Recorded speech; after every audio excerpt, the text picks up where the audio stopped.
Right. Here we Here are. we go. I'm so excited for this. DJ, I actually just said off the mic, I said to Morgs, we've done quite a few interviews with lots of amazing humans and obviously ourselves as well, and we're amazing. But I said, this is probably one of the ones I'm the least nervous about and I'm the most excited for and that just speaks volumes to who you are. You're an amazing... Oh, thanks, Anna. Oh, you're so welcome. But we have you on. And for everyone that we've just obviously done your introduction, he's got all these degrees and masters and a PhD, and you're a very wise man. And I was a very dumb 21-year-old when I started working for you, and you taught me so much. Yeah, why did you hire her? Yeah, DJ. Well, Morgs, can I put it this way? Why did you marry her? Yeah, wow. Hopefully it's not. Well, not almost. Yeah. Hopefully it's not the same reason. Oh God! Foot firmly in mouth right from the beginning. And guys, this is why I love you. I love you both. This is how I was able to work for you for so long. No, but I have been saying to Morgs, DJ, off mics, off social media constantly. I just check your Facebook daily almost to sort of see your pulse and your take on all of this. Being a man with the background and the science and the understanding that you do. And then just to let people know, like last night when the arrest happened of the pregnant woman over a Facebook post, I came to you, in tears going, DJ, what's happening? Like, help, like people need to hear your voice, I feel. So we're going to probably go everywhere. I want to talk about science, talk about your story, obviously growing up in the, how do you say it? Apartheid. And everything in between. Even we did a podcast on branch stacking, and you're not in politics anymore because of that. So we can go everywhere, which I'm so excited for. But let's start here. Why don't you tell us about your upbringing? I'd love people to understand, and then I'm going to draw the relevance to right now as we go. Okay, I was born in South Africa in the 1960s, and obviously went through my teenage years, most of my teenage years in the 70s and early 80s.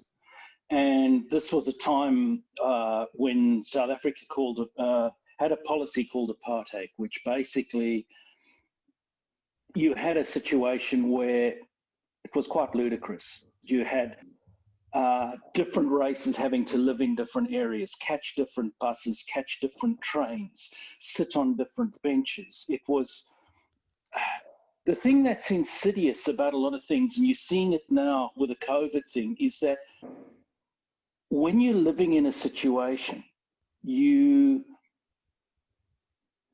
can see, you understand intellectually that things are wrong, but the thing is, you don't actually feel just how absolutely ludicrous it is.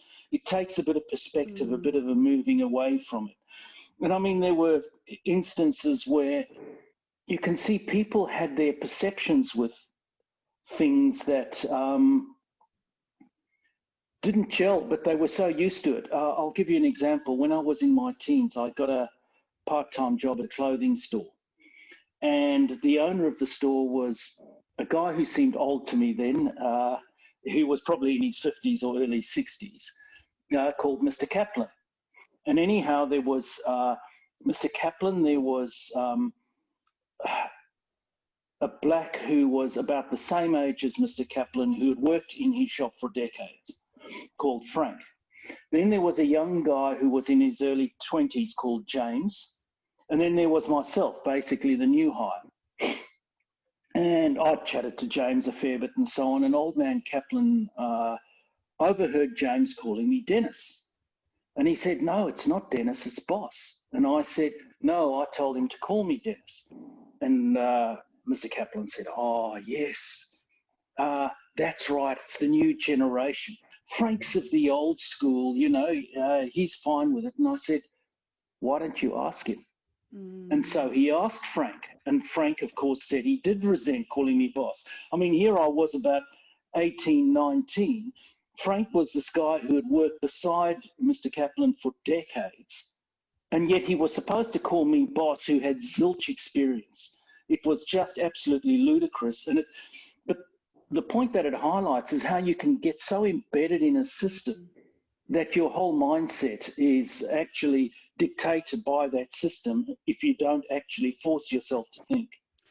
And I would say, DJ, I want to say, because I loved your stories. You didn't talk about them all the time, but I feel like sometimes if we'd push you or we ask for them, you'd tell them. But I feel like at the moment, from being, back in society and being normal technically, so not in politics for myself, I feel like that system, the embedded system for the vast majority of Australians, and those certainly listening, is that they were too, not dumb for politics, but it's been like, well, politicians know what they're doing. They have all the answers. He's shaking his head. I love this already. They have all the answers. I don't get to say anything. I'm below them. And that's been the system. And it's not the case. Not at all. I mean, policy making, quite frankly, is absolutely appalling. A lot of it is knee-jerk reactions, but particularly reactions to try to make the most political capital to ensure that, you get re-elected. But it's not just the politicians, it's these expert committees as well that at the moment that you have with COVID. For instance, one of the worst things that I recall hearing was Brett Sutton, who's the Chief Health Officer in Victoria. When they did the lockdown, he said it was the unanimous view of the committee that they should lock down. And I was thinking, holy shit, this is not a good thing. This means that they're not thinking. They're not testing their evidence. I mean, I suggested to Greg Hunt that he got a red team of experts that passionately believed that lockdown was the wrong thing, and that they had to duke it out metaphorically with the people that thought lockdown was the right thing. Because the problem with this is, if you've got a certain belief, you get blindsided to a certain extent. There was a great writer and thinker about 170 years ago called John Stuart Mill, and he wrote a book called On Liberty. And one of the things he said, which is a quote I'll never forget, was, and it's obvious, I'm not being sexist here, I'm quoting a 170-year-old text. You go for it, DJ, I know that. But he who knows only his side of the argument knows little of that. Now, when you break it down, it's if all you're thinking about is your side of the argument, you can think of all the reasons that your argument is right. But if you're not being tested by someone else with a completely different point of view, you don't actually know your own argument very well. And this is the problem. You can't really play devil's advocate with your own beliefs, because as much as you like to think that you are unbiased, you aren't. You can't be completely unbiased. You need your arguments tested vigorously by people who strongly disagree with you, so that they can put very strong arguments against yours that you would never have thought of in devil's advocate mode. And this is one of the things that shocked me, because we were watching the Legislative Assembly this morning in Victoria on the live stream, and Parliament there, when they resumed, they did a minute's silence for the Anzacs, because Parliament they hadn't sat since April. Oh wow! Right, yeah. So that was the thing. So during that time, decisions have been made. And obviously the ideas and consensus have been put out there, but there's been no scrutiny, no challenge, and no checks and balances. And that to me, out of watching it, that was the thing that just kind of blew me away. And it's so funny you say that, because I asked this question on a podcast we did the other day. I said, the CHO in Victoria is making these decisions and assessing data, but the data is not actually made available to the public and even the opposition. Yeah. Which is just crazy. Well, some of the data isn't. A lot of it is, and the problem isn't that all the? I mean, I know you've mentioned this to me in the past. It's all done on modelling, and I know you've been critical of this type of modelling. Why is it flawed? Because modeling's only as good as assumptions you make, and if you make a flawed assumption, the model's going to reflect that. I mean, you can see that, for instance, with the Imperial College modelling that basically freaked out world leaders, particularly the UK, the US, and so on, with their predictions of 2.2 million deaths in the US and 500,000 in the UK. There are all sorts of assumptions built into it that are not actually mentioned. And this is the problem. You've actually got to look very carefully at the data, and particularly with something like epidemiology in early days, you've got to really be very careful with it, because there are so many assumptions built in. For instance, things like herd immunity, etc., they talk about 60 to 70%, but it now transpires that there are quite a significant portion of the population that actually have natural immunity through the T cells. And they found this through people that they knew had COVID, but they didn't have antibodies. And it was because the T cells and antibodies are two different things. And the T cells had done enough, effectively. The T cells recognized coronavirus as this foreign invasive thing that had to be got rid of. So the T cells did it, and they, in examining the T cells, they realized that these T cells recognized coronavirus, which was quite surprising. So these things, of course, are not factored into these epidemiological models. The thing is as well, I mean, a whole lot of data is just not considered. One of my favorite examples that I use a lot now is Singapore. I mean, in Australia, we've had under 30,000 people infected, but I haven't had a look at the latest data, but close to 600 deaths. In Singapore, they've had double the infections. They've had 56,000 infections, but only 27 deaths. And this is the reason for that is that the majority of those infected have been migrant workers. And I mean, the clue's there, that they workers obviously relatively healthy. So the fatality rate has been very low, and they've adequately protected their aged community. The thing that I found absolutely disgraceful here was we knew very early on from experience both in New York and the UK, where old people had gone to hospital, tested positive to COVID, but weren't very sick, and they were sent back to aged care facilities. And these are the aged care facilities are the killing fields of this disease. But when you are so busy trying to lock absolutely everything down and everyone down, you lose focus on what's important, which is those, I'll call them the elderly comorbid. So you have a very real issue with that, where, in trying to do everything, you don't do what's important. And I'll just finish with this. The CDC, the Centers for Disease Control in the United States, you can't get more establishment medical than that. They have stated that only of the COVID deaths you have in the US, only 6% had no comorbidities. The average number of comorbidities for people that died of COVID was 2.6. So the average person dying of COVID had 2.6 comorbidities. And So just for the average, I was going to say, just for the people listening, what a comorbidity is, morbidity is that they had a pre-existing condition or disease that was pretty much going to take them out, or, ultimately contributed to their death. So that's huge. That data should be all over the mainstream media, but of course it's not. I just actually, DJ, wanted to back it up a little bit, because I wanted to explain to people, with someone of your stature and education, your position on this, because you have been, this isn't even in hindsight, and I really respect and honor that, because I remember months ago when you were coming out, I was like, ooh, Dennis is at it again. You were very fair. I was like, someone take his phone. Just like in the old days. Experience from politics when I said what I thought. He's on Twitter. What is it? Abort. No, I loved it.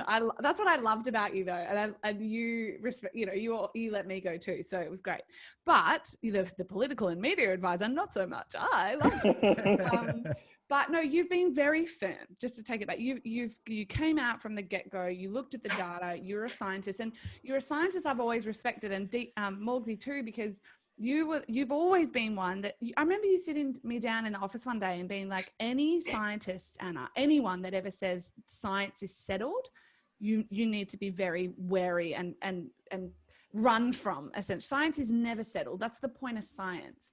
So you are someone that's looked at that science and you're constantly willing to change or have your argument ripped apart, like you said, have it questioned to stand firm in what you believe. And from the get-go, your position has been what? Because I know my position's been that lockdown's the wrong way to go. What you need to do is protect the elderly comorbid. The problem with lockdown, apart from anything else, I mean, people make the argument, oh, well, you don't care about lives, you know, it's just the economy to you. The economy is actually very important, but the other side of it is that there are deaths that occur due to lockdown. For example, suicides increase. Studies have shown that for unemployment, now obviously we know that unemployment is going up significantly.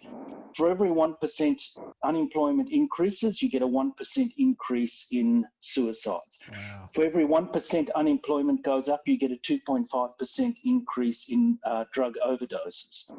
Then you have issues, and this is not even factoring in the mental health side of it with the lockdown itself. I'm only talking unemployment here. Now, you can imagine with mentally ill people who are more prone to suicide, locking them up away for weeks and weeks and weeks. And some of these people are very socially isolated. I mean, it's not like they're sharing a home with anyone. They're on their own. Imagine being in your home, mentally depressed anyway, for weeks. You also have the fact that elective surgeries suddenly get put on the side. And elective surgeries ain't so elective in some cases. I mean, things like a heart valve replacement, to me, isn't particularly a nice to have, you know. And you also have additional cancer deaths, both due to screenings and also due to treatments that are not taken up, both because of, well, predominantly because people are afraid. They have had the fear of God put into them about hospitals in particular and, you know, all the COVID around there. Now, you've got cancer, which is a very significant comorbidity. You're going to think, whoa, I'm staying right away from there. Yeah. And have you read, DJ, the letter from the doctors that have come out? You've read that? Yeah. Yeah, yes, and it speaks to what you just said before as a scientist. So I found that really interesting because I know as a scientist you've always said that, but in that whole ideology of if you hold too steadfast to one belief, which Dan Andrews specifically has absolutely done, then you lose sight of other arguments or other factors or other data.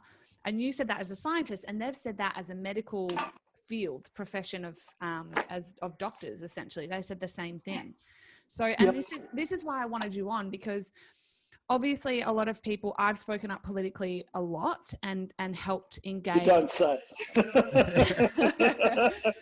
You started it, okay? You started all it. My fault. Yeah, all my fault. You taught me the things, and then I spoke up. So I've spoken up politically and helped engage and empower the nation to fight back, essentially legislatively, that they get a voice on this. But then the other argument, and Morgs reads all the trolls and the hate, is, you know, well, who do you think you are? What's the alternative to lockdown? And I'm like, well, to not be locked down. Yeah, exactly. To not be locked down. And I think that, who am I to say that, right? But I think with you and your experience and your background, yours are the voices that aren't getting the airtime in the media right now, with the experience and the knowledge and someone that can dissect the data and have their argument questioned. Yours are the voices that should, to me, be on mainstream television, speaking calm common sense to say, well, actually, the alternative to a lockdown is not a lockdown. And you've said this again, I want to speak to you, like your consistency on this, you know, 6 months ago, I'm pretty sure it was like, I'm pretty sure I remember as soon as this kicked off that it was like, it's been pretty the same way the whole way through. Yeah, well, when I was having a look at the Australian data in March, and I was looking at the data and I noticed what's called an inflection point in mathematics, where the curve basically starts tipping over, okay, what they call flattening the curve. I was having a look at the new infections data, and it was clear to me that round about the 25th, 26th of March, an inflection point had been hit. Now, you've got to remember that as far as those data are concerned, to a certain extent, there's a hindsight element to them because, I mean, you're probably talking about a positive diagnosis 10 weeks after the person, 10 days, sorry, after the person actually contracts it. So what you're looking at is what the situation was 10 days ago. I mean, there's a whole lot of other complexity in it with testing regimes and all the rest, but just getting around that. It was obvious that the trend with new infections was starting to go down. And yet they were talking then about introducing stage 3 lockdown. And I thought, this is crazy. We are actually going down without stage 3. Mm-hmm. And they wanting to introduce it, which of course they did. But the data was already going down. And I said that on Facebook at the time, on the 27th of March. So as you say, it's not a hindsight thing. People criticize me, it's all very well to say that in hindsight. So I've said to them, well, have a look at what I've said in Facebook from that time. Have a look at, I've written a couple of articles in The Spectator where I went into the issue of COVID deaths and how you measure it and case fatality rate, infection fatality rate, and so on. And the problem that you have with these data.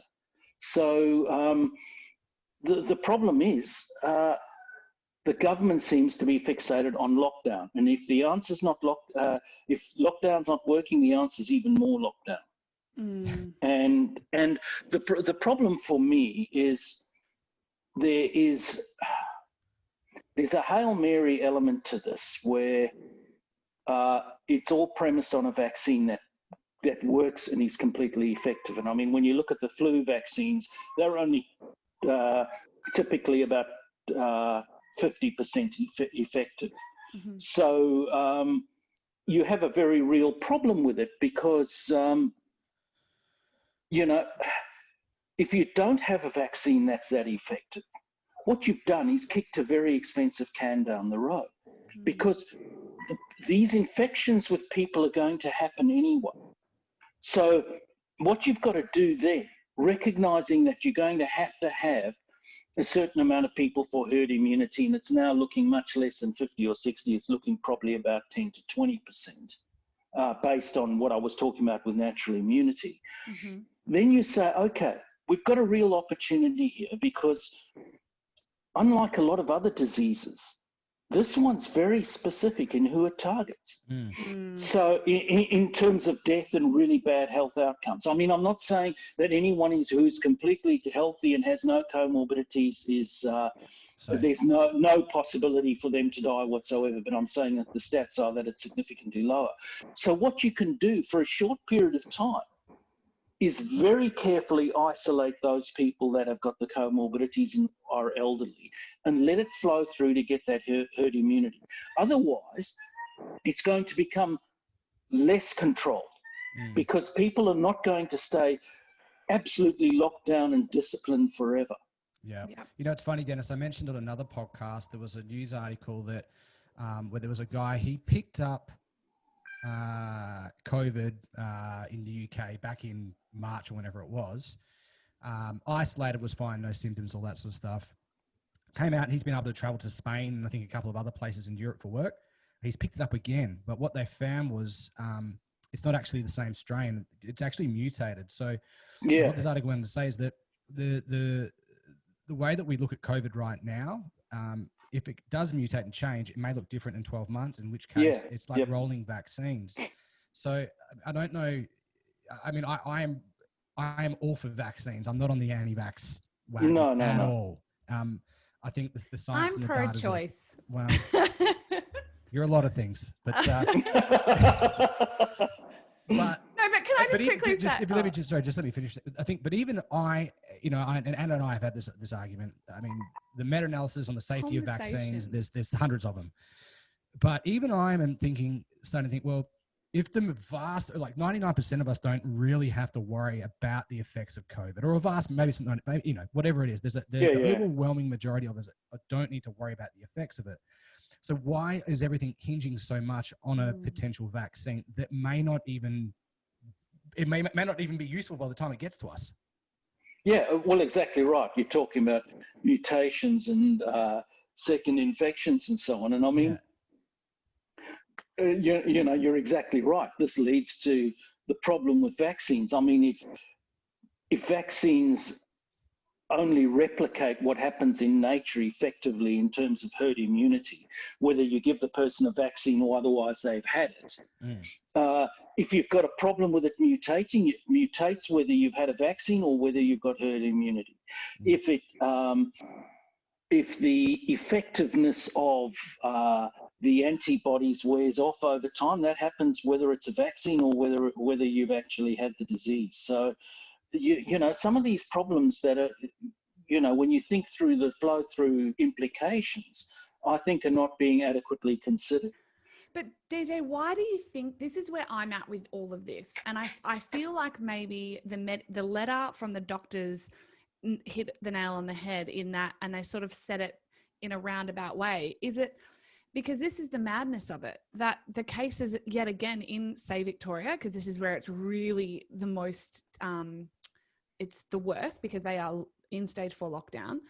Why is it that if the cases are going down, like from your federal parliament political experience, why do you honestly think that Dan Andrews is so hell-bent on this, say, amendment to the legislation to continue to have the power to enact to keep people locked down when the numbers are going down? What is his obsession with this, do you honestly feel? Well, I think that there are a few components to it. I think that one is he likes the power. I mean, another is that he sees political advantage in doing it.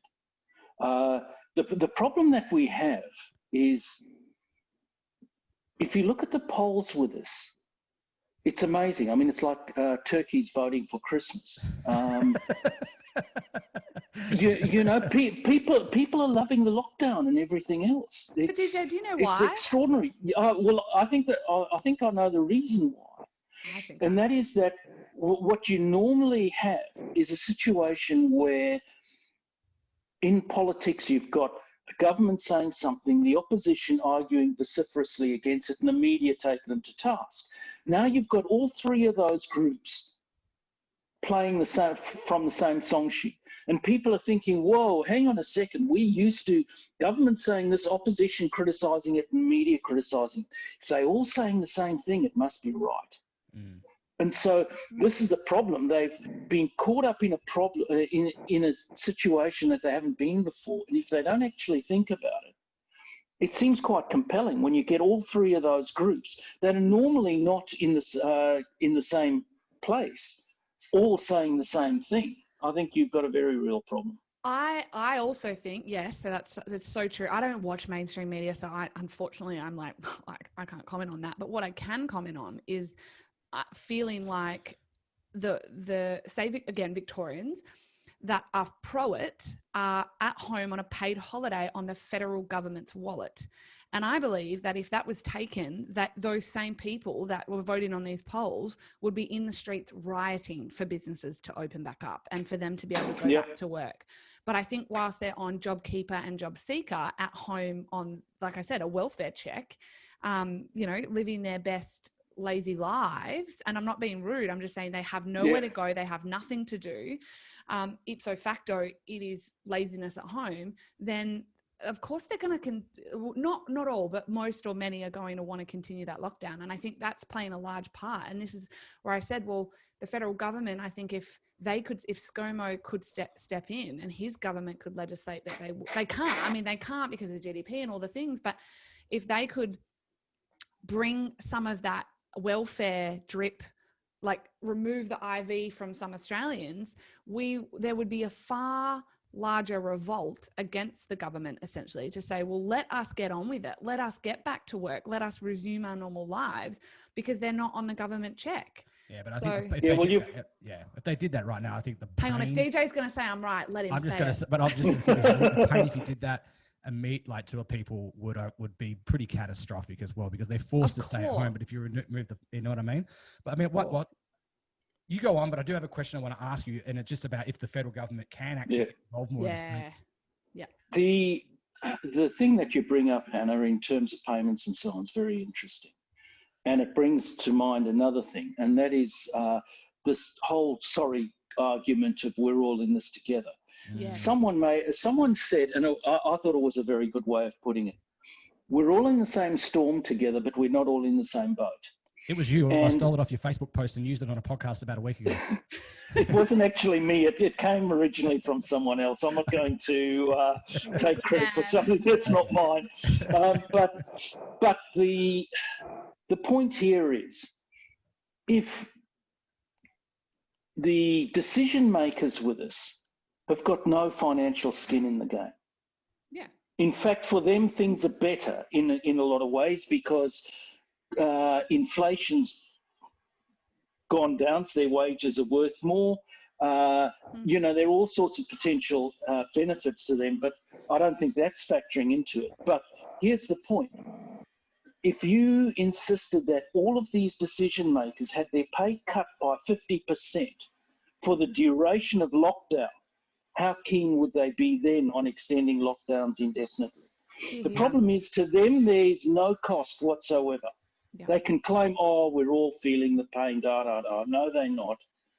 And if they started feeling some financial pain, they'd start factoring that in, but they're not factoring it in at all. Well, I said to Anna when this kicked off, DJ, when I know we're focusing a lot on Victoria, but when Dan Andrews basically said Parliament won't be resuming, and it's essentially saying that democracy is a non-essential service, and that state members' offices were to close and none of them were to open.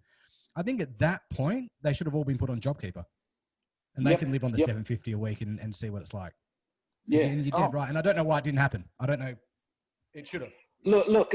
I mean, the people have questioned, how did Nazi Germany happen?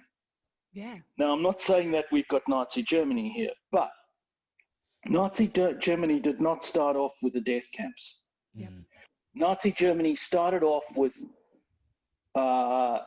Hitler and his minions putting arguments that raised fear that at the time seemed like perfectly legitimate arguments and fears. And it was sustained through that and then built on. And you can see this. I mean, if you had said a year ago, we're going to have our borders shut, our internal borders shut, contrary to the Constitution. I mean, I find it staggering that you've got these state premiers that are saying, you've got to obey all of our regulations. Regulations, mind, not laws. Yes. The law gives them the ability to make regulations, but I mean, regulations are a step down from law.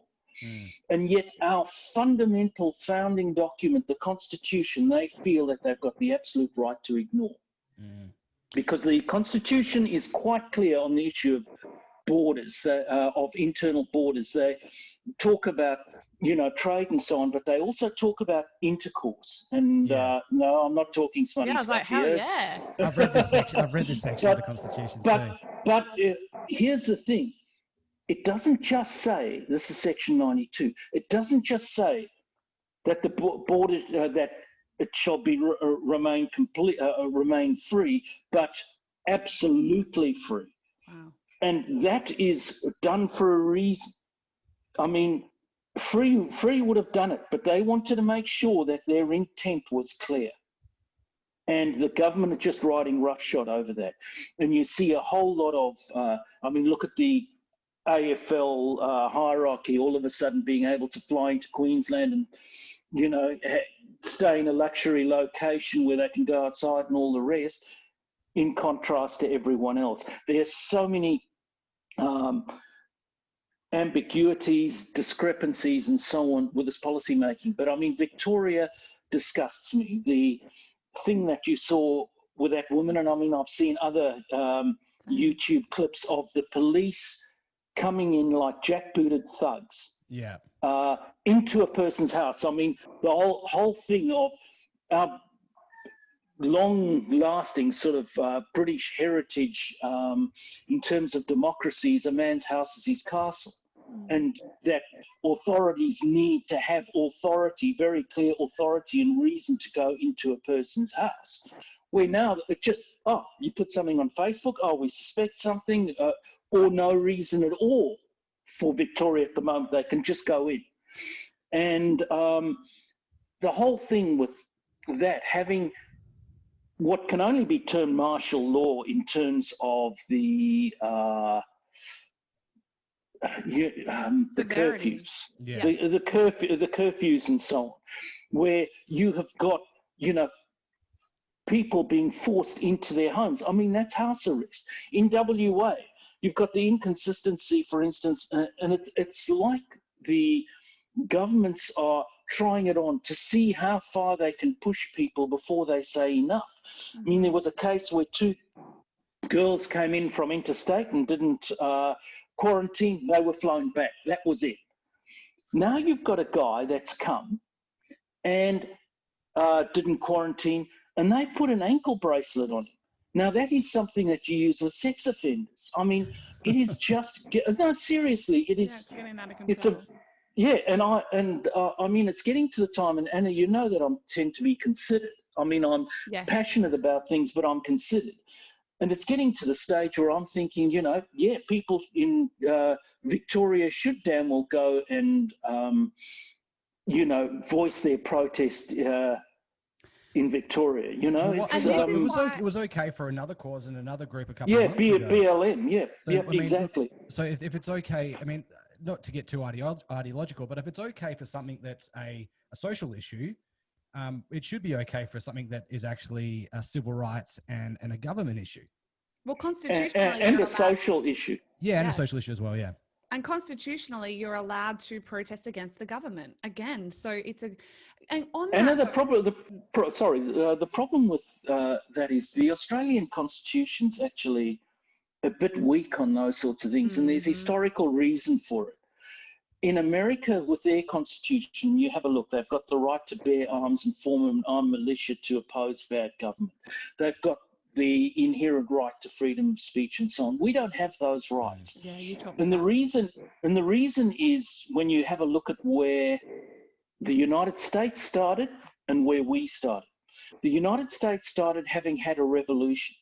So there was an inherent distrust of government. So the whole thing was, how do you limit government's authority and powers? And how do you enshrine people's rights?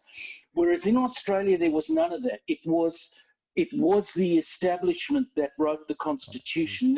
We had been given independence. It wasn't something we'd had to take. So the people making those decisions were part of the establishment. So it was part of how to sort of keep the establishment together and in a good order. Do you think that's why there was never a Bill of Rights added in the first place?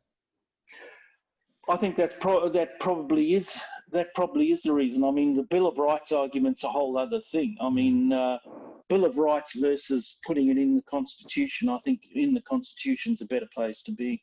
Yeah. I think so. So with this conversation though about the Constitution, so I didn't know, Section 92 and all the things around, the right to absolute freedom, within the states. With the state government then locking, putting regulations, not laws, let that be clear and said again, regulations, not laws. If these were, if fines were challenged in court, I don't know, do you believe or know if they would get thrown out? Because what law do they have to lean on? Well, it would depend. I mean, there are in various health acts certain abilities, and this is where they get these Emergency Powers Act and all the rest of it, which Victoria's just voted to extend. So it gives them quite extreme abilities, the Premier and Chief Health Officer and so on, powers to do quite a lot of things. But it doesn't mean that you can absolutely override law. Yes. I mean, it doesn't mean that, for instance, if the Premier or the Chief Health Officer said, anyone you suspect of having COVID, just shoot them dead. That wouldn't be although they're doing it under emergency powers, what they're doing is they're overriding a clear law. Yeah. So there are issues there. It's the same thing issue that I've got with the borders. And I mean, I sincerely hope that Clive Palmer wins his case about the border. I mean, it's interesting. We've got another case that Clive Palmer's taking the government to court on, where the government were losing case after case and mediation and all the rest. And so they legislated to retrospectively change Palmer's rights. Now, that is extraordinary stuff. I mean, you know, because the government and therefore the state were potentially, very potentially, going to lose some money. But what they're not looking at is by doing that, yes, they might have lost money there, but what does it say about other countries coming and doing business in Australia and how stable a business environment we have? There's a significant risk here for, you know, so what's called sovereign risk for potential other businesses if they come to Australia. I mean, if they can do that with Clive Palmer, they can then potentially do it with anyone else. And I think this is where you taught me, yes, and I've followed that. A couple of people had made me aware online, and I had a look at it because it was of concern. But I think this is where I get most passionate, in that just educating people in layman terms how governments need to be held to account. And I feel like maybe I've always said, even in working for you, I was like, no, the people move, then the government move. That's how it should go. Like, you represent your constituents. You did such a magnificent job of that as well. You represent your constituents. You take those constituents' concerns and their voice to Parliament, and you represent them on the floor. You are a representative of your electorate. And so when governments start to do like the retrospective legislation, all these things, I'm like, no, back up. You, as a government, I get that sometimes you know better, but often you need to be held to account. And I think for me, that's what put, I say, my dog in the fight back with this, because I just was seeing the slippery slope of where we were headed. And I know you said it and you were like, you know, we're not becoming Nazi Germany. And again, you fought against the apartheid in South Africa, which to me was so relevant, because talking to you last night, I was like, you know, you said this is the way, that this is the slippery slope. And this is why I'm like, people like your voice needs to be heard, because this is a slippery slope. So what I want to focus on a solution though, DJ, and it probably will, if this legislation, and people will probably be listening to this after it has been passed, but say it does pass today in Victoria. So it has. Okay. It has. There we go. Oh. So then what now? What can people do? Can the federal government step in? Can people fight back? Where are we at? I mean, this is once again where I'm not a constitutional lawyer, but it gets down to, you know, how the Constitution sets those powers, those rights and responsibilities and so on. I mean, I'm appalled by it. Theoretically, Andrews reckons he wants to wind this thing back as quickly as possible. But when you have a look at the draft thing or the leaked document, this roadmap out, it's appalling. And I mean, this has been the problem from the beginning, Anna. I said back in March, early April, with the issue of the lockdowns and so on. They went into lockdown, all guns blazing, with no way or no idea of what constituted the measures that would have to be reached in order to remove lockdown. You know, introduce lockdown, but you don't have these clear guidelines that you have to go out of it. And this reminds me of, I remember about nearly 15 years ago in Parliament, and then AusAid came to give evidence before the Foreign Affairs, Defence and Trade Committee. And this was just prior to the GFC, and AusAid were cock a hoop because Rudd had promised that the aid budget was going to double. And they were going on about how great this was and all the rest of it. And I said to them, well, okay, how do you measure success? And here's the scary thing, they had no measure. They've now got measures in place, apparently, but they didn't then. And it's the same thing with the lockdowns. They've introduced these lockdowns. I mean, Andrew's introduced stage 4. He didn't say, well, when we get less than 100 cases a day for 5 days, we will lift stage 4 and make it stage 3. Yeah. There was nothing at all. It was just, this is stage 4 lockdown. He still doesn't have clear guidelines. It's clear as well from the leaked document that, you know, to get to stage 1, it requires no new infections whatsoever. So they're aiming for elimination. When you have a look at New Zealand, it's not going to work. It can't work because ultimately you still have to trade. We are going to have to open international borders sometime. Yep. So what are we going to do then? Well, yeah, and it's such a good point, and this is everybody's concern and upset.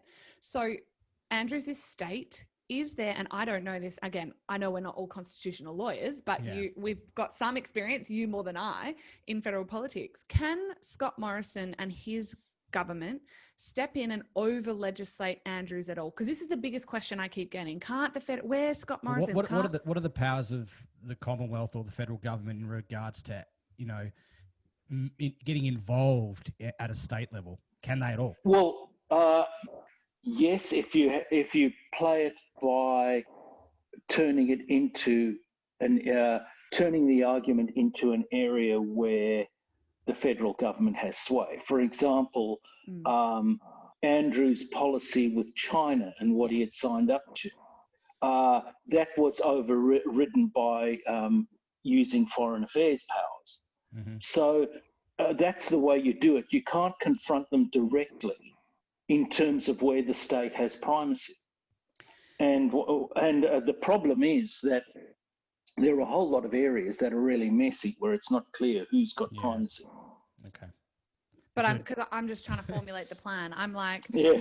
Well, because I feel so bad for them as well. Like it's a stressful, horrible situation. And I don't know, I honestly can't fathom how I would feel if I was down there, just how trapped I would feel and how, like, you know, at least I know for us in Queensland, we had a plan. We knew we had this pretty graph and there was green and orange and red and we knew what was happening. And so we just kind of had that as a North Star. Whereas I believe Andrews is like emotionally blackmailing his people by keep saying, I've got a plan. But I'm not going to tell you what it is. I'm not going to tell you. He said, DJ, in a press conference, and you'd watch them, but in a press conference, like in the last week, he said, he talked about the plan 20 times. He said the word plan. I was like, I'm going to turn this into a drinking game. So he said plan 20 times, but he doesn't. So you got drunk with a drinking game. You know what I mean? I suppose my biggest criticism, like in all this, has been that when I look at the Victorian government, when we've had this whole kerfuffle of, you know, internal corruption around branch stacking and all this sort of business. But then we've seen like the mishandling of hotel quarantine. We've seen, you know, there's been bungles in contact tracing, and this is a government that looks like to me that it's been failing in a lot of its responsibilities and duties. Yet it's seeking to have more power and more control. And they keep pumping out this narrative that if we all do the right thing, that we're going to come out of this. And the question I would pose to them is I would like to say it's a two-way street. Absolutely. In the sense that people will do the right thing, but you've got to show that you're doing the right thing and that you're capable if you want to extend your powers and your level of control. I mean, I think, DJ, you know, you've lived in South Africa and under would you say it was a tyrannical government? Pretty much, particularly if you were black. I mean, it was with the whites as well, but particularly for blacks and people of other races. So, I'm not trying to be an alarmist here, but are there things that you see happening right now that kind of make your hair stand up on the back of your neck a little bit? Oh, yeah, which is why I'm so vociferous about this. I mean, I hated that authoritarian, totalitarian sort of behaviour in South Africa. Yeah. And I'm hating what I'm seeing here. And I mean, those poor people in Victoria, I think that they're actually suffering a form of Stockholm syndrome, where, they've been bullied and the fear's been put into them, so that the worse the job Andrews is doing in terms of the outcomes, the more they're convinced he needs more power to do everything to keep them safe. Yeah. I mean, this is another problem that I've had with Australian politics for a long time, and that is that more people see it not as their responsibility to look after themselves, but it's government's responsibility to look after them. Now, obviously, there are a number of people in our society who cannot do that for themselves. Sure. And that is government's job to look after if you live in a civil society. But it shouldn't be for everyone relying on government to keep them safe, to look after their economic welfare, etc., and there's no responsibility on them as individuals to do that themselves. Yeah, it's so funny, DJ, because I had a girl, one particular troll the other day, like her argument was based off of, I think I'm so safe because I'm healthy and I thrive financially. I was like, yes, that is absolutely accurately, because I am a sovereign. Like, I look after my health because healthy people have strong immune systems and healthy people can thrive. Like, we are responsible for our own health. And I, for myself, will speak for myself, I have always been exceedingly passionate about financial literacy and security for myself, to not rely on the government. And I feel like coming out of this, my passion to help people like understand that is only going to grow. But I suppose moving forward, like, I just want to make this so clear for everyone, because I want to give them this roadmap of the fear is, but what's the alternative to not this lockdown? Well, sorry, to having a lockdown, no lockdown.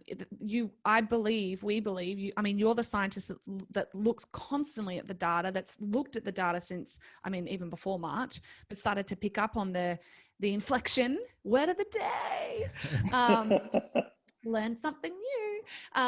So like you've looked at that data and you have been so consistent in saying lockdown isn't the answer. And so just for people that have sat in Melbourne, even wanting to not have this piece of legislation passed to keep extending Andrew's government's power, it's okay to feel like, it's okay to know that the opposite can be that just lockdown does end, and you just can self-govern your own health. You can self-govern your own adulthood. You can self-govern social distancing. You can self-govern doing the right thing. You can be a sovereign entity who looks after yourself and gets on with it. And there's data to support that. There's brilliant minds like yours, DJ, that backs that and has for 6 months. Oh, just receive it.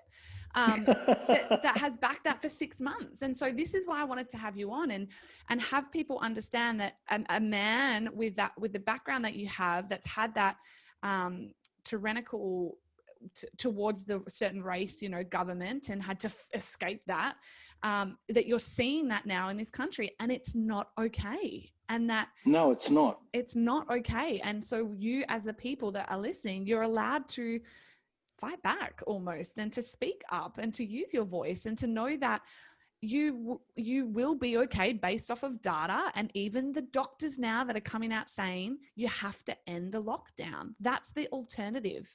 So any last words on that? Because then I actually do really want to quickly jump into branch stacking. Well, you're absolutely right with that. There is actually a good website where this guy in the UK does a lot of good interviews with, he's spoken to epidemiologists around the world. The person that trained, for instance, Sweden's head epidemiologist who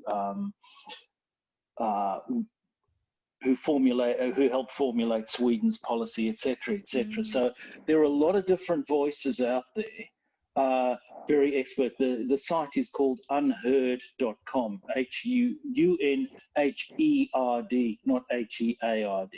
I like it. We'll put it in the show notes. Yep. Okay. Great. Beautiful. Yeah. Okay.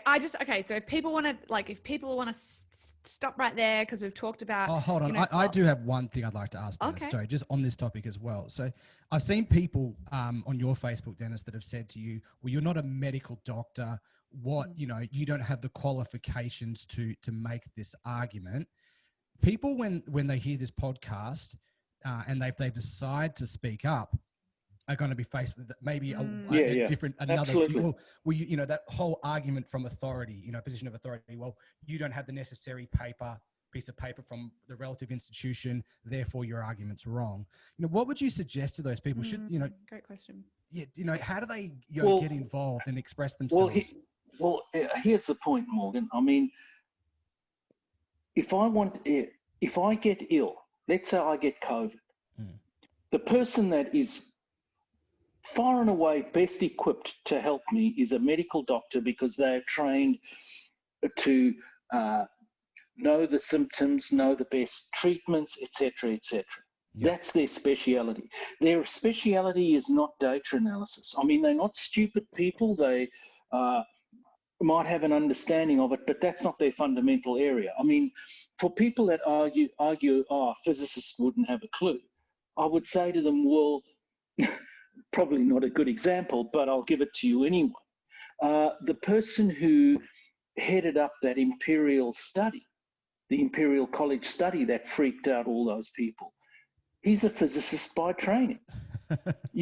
Epidemiology is about data. It's not about how do you treat. It's an issue of how do you examine the data and how the thing spreads and curves and all of those sorts of things, none of which actually gets down to the nuts and bolts of how you treat people. I mean, it doesn't matter if it's COVID or this or that or the other. You look at the data and you examine the data, which is very different to treating. So, I mean, you're looking at two different aspects. Yeah, for sure. I mean, I don't pretend to be the world's expert or anything approaching it on how would you go about curing someone when they've got COVID. Well, you're not prescribing treatment.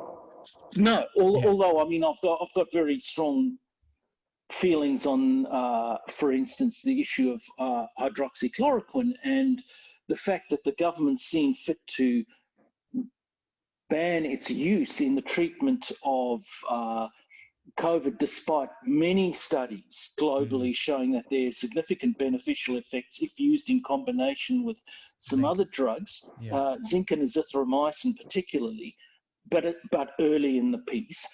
I don't quite understand why the need to ban, because there's no argument from the government or anyone else that this is a dangerous drug. So, even if it is just a placebo and it doesn't work, what's the harm? It's not as if it's a harmful drug. You know what I mean? They're not banning, for instance, the use of aspirin. or you know what I'm getting at? I don't understand why. And do you know there's a great example, and this is politicians shouldn't be telling doctors what to prescribe. Well, Craig Kelly, your mate, our mate, who was our neighbour in Parliament, Craig Kelly, he did a rip roared 9-minute speech in Parliament. I don't know have you seen it? Yeah, I've seen it, and I spoke to Craig shortly before that. Yeah. It was all you, DJ. But because what we've seen we'll move into branch stacking in a moment. But what we saw on the other side was like Brett Sutton telling members of the Victorian State Parliament not to travel in to sit at Parliament. As like, how can we have medical people telling, like elected officials how to run a democracy, and then at the same time we've got elected officials telling doctors how to prescribe medicine? It's crazy. It's crazy. Yep. Okay, so agreed. As I said, we could, if you were just listening for like the alternative to the lockdown, which is have no lockdown, you will be okay, based off of data and things. We will exit you right there. But for those that would like to stay on to have more of a political chat, because I would love to give you the floor and the mic on this, DJ. When the 60 Minutes expose hit, I text you. I was so emotional. And I know you were too. You were like, this is just bringing up such bad memories. And I used to say in politics, like people have said forever, well, why don't you run, Anna? And I've said on the record forever, I never would, because branch stacking, there's no corruption until branch stacking at the lowest level. There's no corruption until there's loads of corruption. And so I have always said you were such a brilliant, and you are, like, I still consider you a politician. Like you were such a brilliant politician who so represented his constituents better than any politician I experienced in the 4 years that I worked for you. You were brilliantly minded. You had this background in science. You should have been the science minister, but anyway. Or the defense minister. But because of branch stacking, you are now no longer in politics, correct? Correct. Which is disgusting. And this is... Yes, branch stacking and power broking. And I mean, I've thought about... You've got a very real problem in Australian politics. If we had as many members of the major parties as you had back in the 50s, the major parties would have about 500,000 members each, approximately. It's now probably about a tenth of that. Yeah. And the problem is that for power brokers and branch stackers, the best way you can go about having control is having as few members as possible that you have control of. You have people that are just numbers. They not particularly interested in politics. They don't go to any branch meetings. They don't go to any divisional meetings or anything else. They're purely numbers there that are there to be used at the time that there are votes.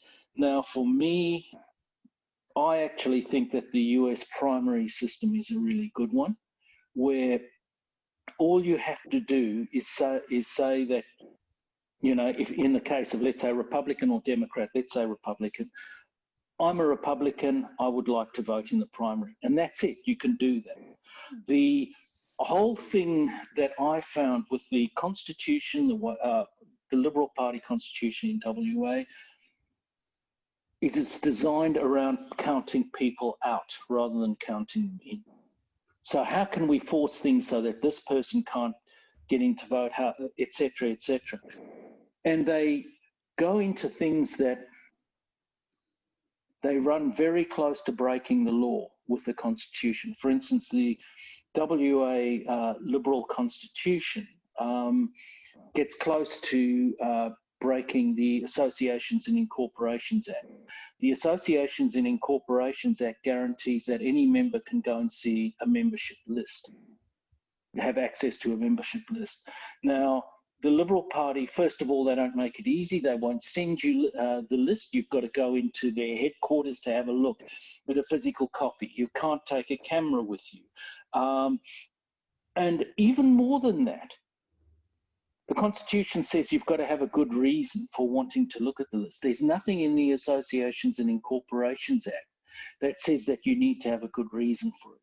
So, I mean, the thing that they should do is make it so that anyone that wants to vote in a pre-selection who identifies as Liberal or identifies as Labor or whatever should be entitled to go and vote. So then when you have a very large, broad range of people like that, it becomes very difficult for power brokers. And when you say, DJ, because I obviously lived through 2 pre-selections with you, which is, so everyone, so a pre-selection is, and I've explained all this. I fully did a whole podcast. You should listen, DJ. I spoke about you, but we did a whole podcast on branch stacking. So I kind of went into the intricacies of it. But pre-selection is, you know, when you go into the booth, so you as the person listening to vote on for your politician on election day, they have already been pre-selected, and it's that pre-selection that is corrupt. I say yes. I hold my position on that. It can be corrupt. Not always, but often, and in my own and your own experience, it was absolutely an easily corrupt. corrupted system. Yes, so it is, unfortunately.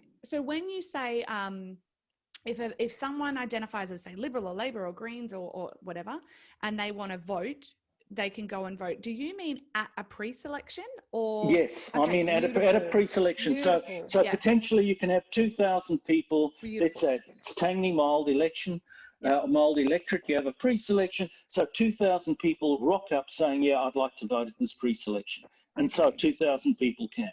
Yeah. So in that way, you get rid of the thing with power brokers, and hopefully, what you do is you get more people interested and engaged, because Anna, you know, and I know that the majority of branches don't even have branch meetings apart from annual general meetings, where it's simply about voting for various office holders, and that is it. Yep. So it's not a way to generate interest at all.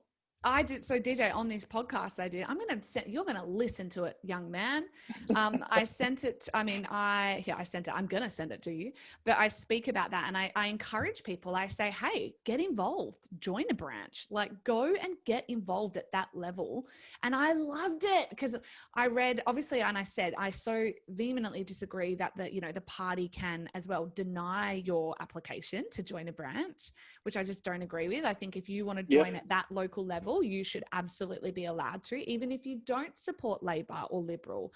I think that keeps the politician honest. I think having someone that doesn't subscribe to the ideology of the party, but is an active, vocal constituent respectfully in that electorate, they should go and have that conversation. And I think that I would love to see that changed. And I think having these conversations, though, bringing it to people's awareness, is the first step. I think awareness of it and having the conversation is the first step. And then they're going to have to change it, hopefully. Well, Anna, it's really dirty stuff. You know that. Well, I lived through it with you. Well, the last one was they used defamation. The Liberal Party, and I can say this categorically, the Liberal Party used defamation against me. I had a defamation case against the Australian, and our judge was the Chief Justice of WA, and he accepts that it was the Liberal Party that was involved. Yep. And I was awarded. Explain why. I want this on the record. I want to give you the floor. I was so appalled and so disgusted, and I want people to understand. But it's because you weren't a yes man. You weren't a yes man in the Liberal Party. Yeah, I tended to speak my mind. They don't like that. Exactly. But this is so important. This is a level. You know what the problem is, DJ, is that you're too honest, mate. Yeah. You're too honest to be a politician. So, but the thing, Anna, with this is that, we went through hell for 4 years with this defamation case. It costs a huge amount of money. In the end, the Australian ended up paying in both damages and costs $1.1 million. Oof. But the problem is an awful lot of that went in legal fees. Yeah. So we were extended. You can imagine what sort of sleepless nights you have when you're in that sort of situation where you're that extended. And they do all sorts of nasty stuff, including trying to use family members and all that. It's just disgraceful. Yeah. And what frustrates me, and this is why I get so excited, and you know what I was like when I was in Parliament. Like I was very opinionated, but for the people, I've always been for the people. Yeah, and you I have. think being so excited about watching the nation, specifically Victoria at the moment, but I feel like after that video last night, more so even the nation is more engaged than ever. And just being able to have these conversations and people want to hear them and say how, and I've said it I left you 2013, 2012. Like yeah. And I remember, ever since I have said how you were the best man in Parliament because you weren't a yes man. So you weren't, and we would always get in trouble. Like you were uncontrollable, but it was the best. You were, and I could handle that. Again, the media and Chris and Richard couldn't, but that makes a good politician to me because you were there to represent your people. You had your own mind and your own brilliance in certain topics, which we sometimes disagreed over, but respectfully. That's what should have that. You should absolutely have that. And as you know, I encourage that. I encourage people to have their own voices. The problem that you have with the system as it is, when you look at it, is that you have the wrong people by and large getting in because they're selected by power brokers and so on, and then the branch stacks are done. Then you have a look at what happens in Parliament. And they're there, and their job is Parliament's the destination, apart from they want promotion. And to get promotion, they're just good boys and good girls. Yes. And then once you get promotion, what do? You want to stay there. And to stay there, you don't want to make mistakes. And how do you not make mistakes? You don't do anything. You can't make a mistake if you don't do anything. And then if people look and they think, why do governments not do anything? Why don't they do this, do that? You know, even things that are blatantly obvious across the aisle. You know, both sides of politics. Yeah. Why don't they do it? That's the reason. That's the reason. And I mean, you've got this huge machine that's going nowhere fast because you have people not wanting to do anything. And then good, honest, brilliant politicians like yourself get shunted by the party and get shunted out of politics corruptly, and you know, the wrong people get in. So, but one thing I noticed about we're here to change that. One thing I noticed just about my, you know, small involvement with you guys when you were holding office, Dennis, and attending a lot of the events was that the Liberal Party, the future breed of politician from the Liberal Party was basically just career politicians. These young kids that have studied political science, that have joined as young libs, that are in there kissing ass, hoping that one day, you know, they'll get their chance, and a lot of them do. Yep. And people like you were the only one in Parliament at that time that had a science degree. Everybody else is a lawyer, or on the other side of the aisle, you had just your Labor heavies or union heavies or union bosses and all these sorts of people. And I think it's an indictment because they talk about diversity, but it's not diversity of experience or diversity of people that have different backgrounds. It makes sense. Morgan, you're dead right. When they talk diversity, they talk diversity of skin color, diversity of gender, but they're not talking diversity of experience, diversity of ideas. You know, you just have a whole lot of yes people in there. Yeah. And you're dead right. The problem is it's become a real disease, these, you know, the whole thing within the party, and a whole lot of people going through various positions, working at Menzies House, you know, Liberal Party headquarters. You'd have the same thing with Labor. And, you know, using that as a springboard to get into politics when you've had no real life experience, you wouldn't have a clue what it's like out there.